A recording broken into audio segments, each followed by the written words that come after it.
Poppy Pig was passing by Miffy's house, pulling a cart, carrying a large Christmas tree in a pot. "Good morning, Poppy," said Miffy. "Where did you get that beautiful tree?" "Boris gave it to me, Miffy," said Poppy. "Christmas is coming, and I asked him if he could find me a nice tree." "What a good idea," thought Miffy. "We will also need a Christmas tree." Miffy went inside and asked her mother, "May I go into the forest to ask Boris Bear to find us a Christmas tree?" "Yes, Miffy, but you must be home in time for lunch." So off she went, across the meadow and into the forest. When she arrived at Boris and Barbara's house, they were already decorating their own tree for Christmas. "Hello, Boris," said Miffy, "and a Merry Christmas to you and Barbara. I would like to ask you if you can find a nice Christmas tree for our family." "Yes, I can," said Boris. "But you know I mustn't cut down a forest tree. I can dig one up for you and then put it in a pot so the tree can stay alive for next year." So they went into the forest and they saw many beautiful trees. Miffy saw one that was especially beautiful. "But I think that one is too big to put inside our house." "Well, what about that charming little one over there?" "Oh, that one is too small. All our Christmas tree decorations won't fit on such a tiny tree." Then Boris pointed to a medium-sized tree. "Do you think this one will do?" he asked. "Yes," said Miffy. "That's a lovely one. Can you dig that one up for me, please?" So Boris dug up the tree, being very careful not to damage its roots. "I will bring it to your house tomorrow." Miffy was home just in time for lunch, and she told her mother about the lovely tree that Boris was going to bring them. The next evening, Miffy and her mother and her father were busy decorating the tree. It looked so beautiful and even had flashing lights. In the morning, Miffy was on her way to school and little Snuffy was running along with her. When they arrived at the school, there was Boris with a very big tree for the schoolyard. "Hello, Miffy," said Boris. "This is the tree that you said was too big for your house, but I thought it would be just perfect for your school." The school teacher and all the children were very pleased to have such a wonderful tree for their school. All the children were soon at work, making decorations for their new tree. It was going to be so beautiful. Then Boris knocked on the window. "I have another surprise for you, Miffy. I also brought the tiny tree. I think it will be perfect for Snuffy." "How wonderful," said Miffy. "Snuffy's own special Christmas tree to put near her doghouse." All the school children were happy with their big tree. At Christmas, Miffy and her parents were happy with their medium-sized tree. And little Snuffy was very, very happy with her very own tiny tree. One bright summer morning, Miffy was ready to go to school, so she went out to get her scooter. She was very surprised to see that her scooter had turned yellow. "That's very strange," thought Miffy. "I thought my scooter was red." She walked around the scooter. There was nothing remarkable to see, except for the changed colour. Miffy carefully touched the frame to see whether the yellow colour might have been painted on, but it hadn't. She ran back into the house. "Mother," she asked, "can a scooter change colour overnight?" "I don't think so, Miffy," said her mother. But yesterday my scooter was red, and today it's yellow, said Miffy. There must be a reason for that, Miffy, said her mother. Best to take the yellow scooter to school now, and we will solve the puzzle later. So Miffy went to school on the yellow scooter. She was very puzzled. How could this have happened? She wondered. All day she wondered about what had happened to her red scooter, and she couldn't concentrate on her lessons. When class was over, Miffy came out of school with her friend Melanie and looked at the other children's scooters. There was a blue scooter. There was a green scooter. There was a brown scooter, and there were 2 yellow scooters. But there was no red scooter. Well, said Miffy, I still have to solve the mystery. Melanie was surprised too. I thought you had a red scooter, Miffy, she said. So did I, said Miffy. But when I woke up this morning, my red scooter had changed into yellow, just like magic. Would you like to ride home with me, Melanie? Maybe you can help me find out what happened.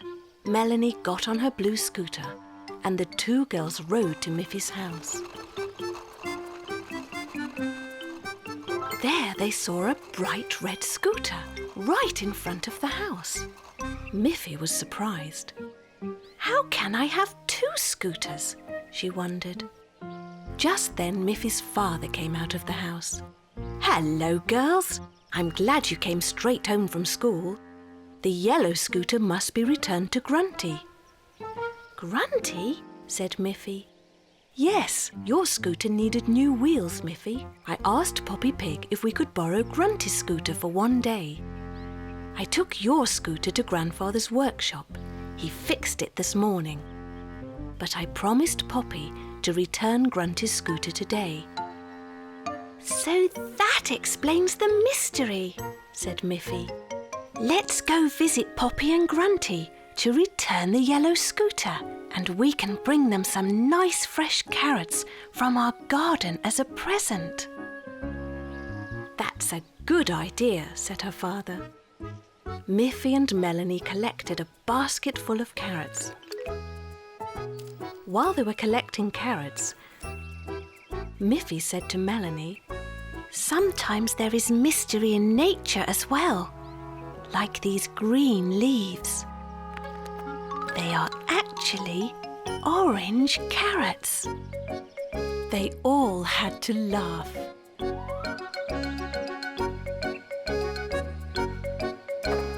And then they set off to Poppy's house. One day in school, the teacher said, Today I'm going to show you something special. Let's close the curtains and switch off all the lights. When it was completely dark, the teacher turned on her desk lamp and shone it on the wall. Then she held up a piece of paper that had been cut into the shape of a little girl bunny. Look, said the teacher. When I hold this bunny shape in front of the light, you will see her shadow on the wall. And there it was, a great big shadow, exactly in the shape of a girl bunny. Can you see? Said the teacher. When anything or anybody is in front of a light, there will be a shadow. You can try it yourselves when you go out in the sunshine. As Miffy and her friends walked home, it was getting dark and the sun was low in the sky. All the trees cast shadows of their trunks across the ground. Try not to step on the shadows, said Miffy. Let's jump over them and only walk on the sunny parts.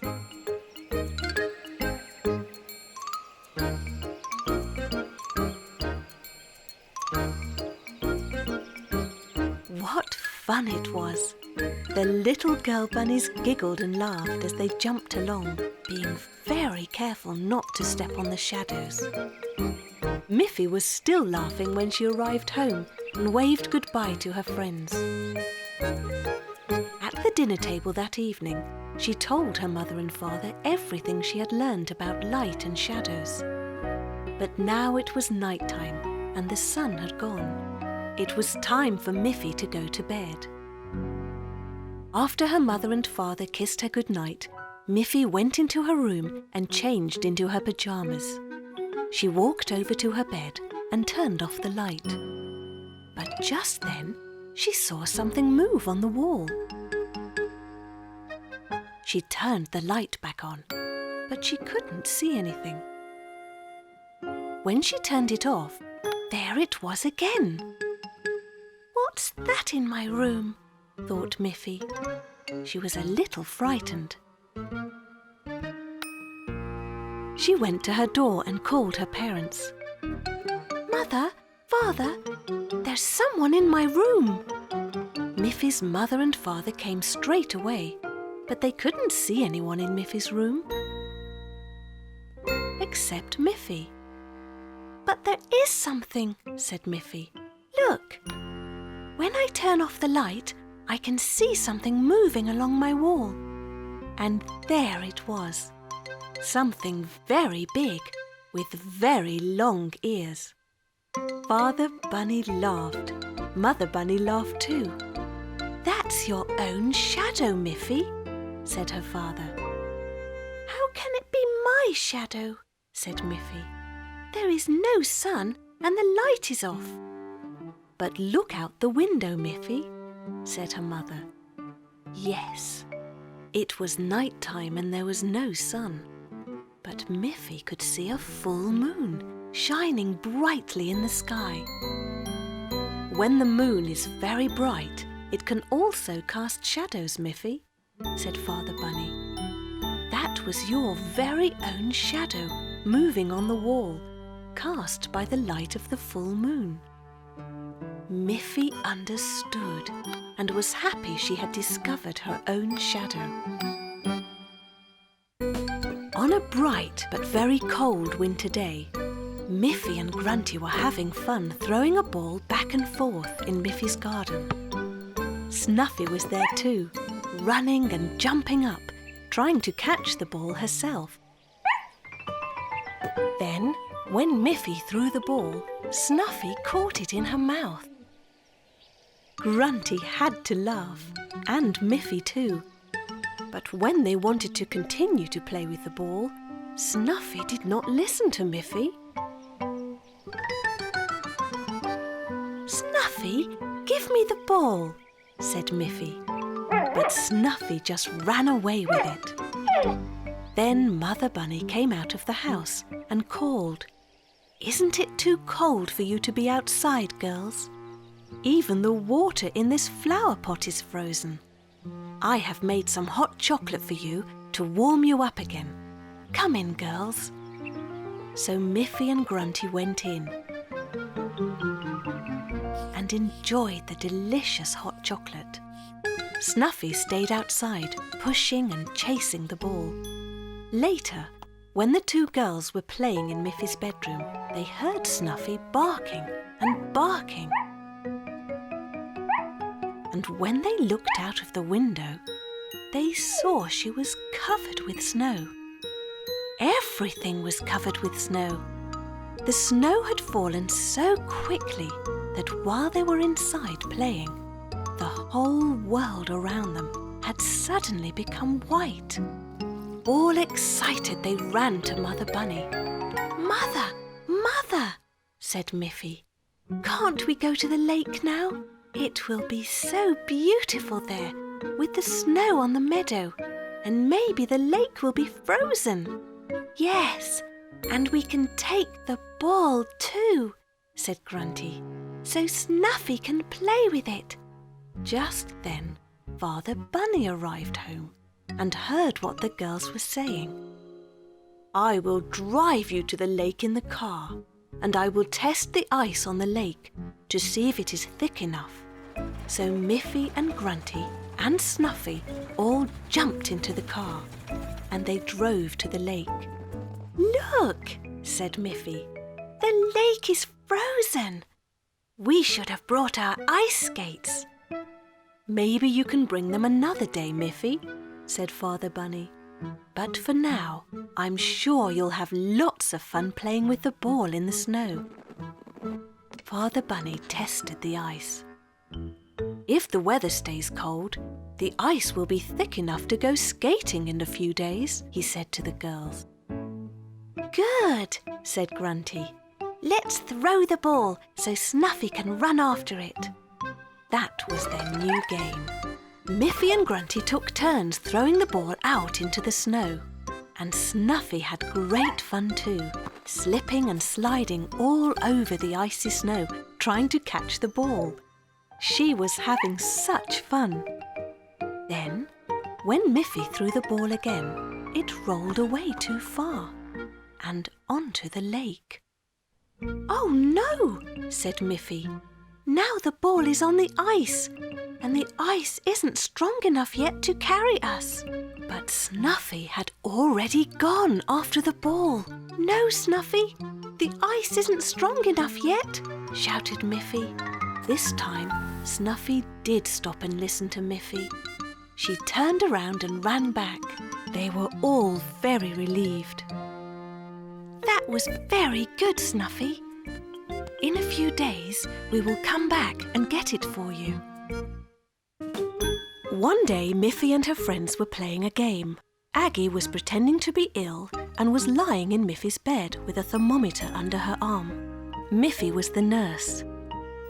She pulled out the thermometer, looked at it, and gasped. "Doctor, doctor," called Miffy. "I think you should come and look at Aggie." Then Dr. Melanie came in and lifted Aggie's hand.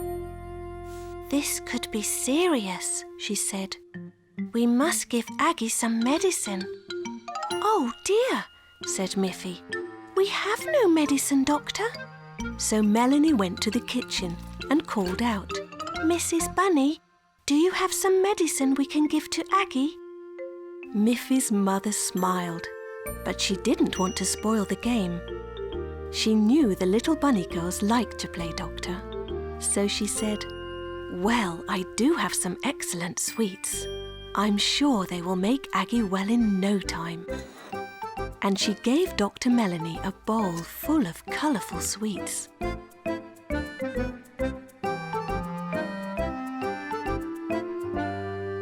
Melanie gave Aggie one of the sweets. She then gave one to Nurse Miffy, and of course she took one for herself. "We have to be sure this is good medicine," she said. And then she said very loudly, "Aggie is so ill that she will need a lot of this medicine." At that very moment, Father Bunny came home from work. "What is that I just heard?" he said. "Aggie is ill? My goodness!" "Don't worry," whispered Mother Bunny. "The girls are just pretending. They're playing doctor." Father Bunny wanted to join in with the game too. "Well, well," he said. "I'm glad there is a doctor in our house. I'm not feeling so well myself." "Doctor, doctor," called Mother Bunny. "You have another patient here." So Dr. Melanie came in and felt Father Bunny's pulse. She said. She called out to Miffy. "Nurse Miffy, can you bring me my doctor's set?"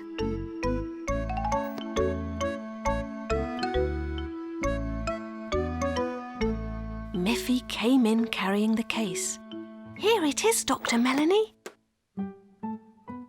Then Melanie took out the stethoscope and placed it on Father Bunny's chest. She listened very carefully. She said again. "What seems to be the matter, Mr. Bunny?" "Well," Father Bunny replied, "I'm not feeling so good and my ear is sore." And he rubbed his ear. Right, said Dr. Melanie. We will take care of that immediately. She took a bandage out of her set and asked Miffy to climb up onto a chair. Then she handed the bandage to Miffy, who carefully wrapped it around her father's ear. When she had finished, they all laughed because Father Bunny looked so different. Father Bunny was very proud of his beautiful bandage. I think I have just the medicine for all of us, said Mother Bunny. A large tub of ice cream. So Mother Bunny went to the fridge and came back with a tray with 5 bowls of ice cream. They all enjoyed the ice cream. This is the best hospital I can imagine, said Father Bunny, and they all felt much, much better.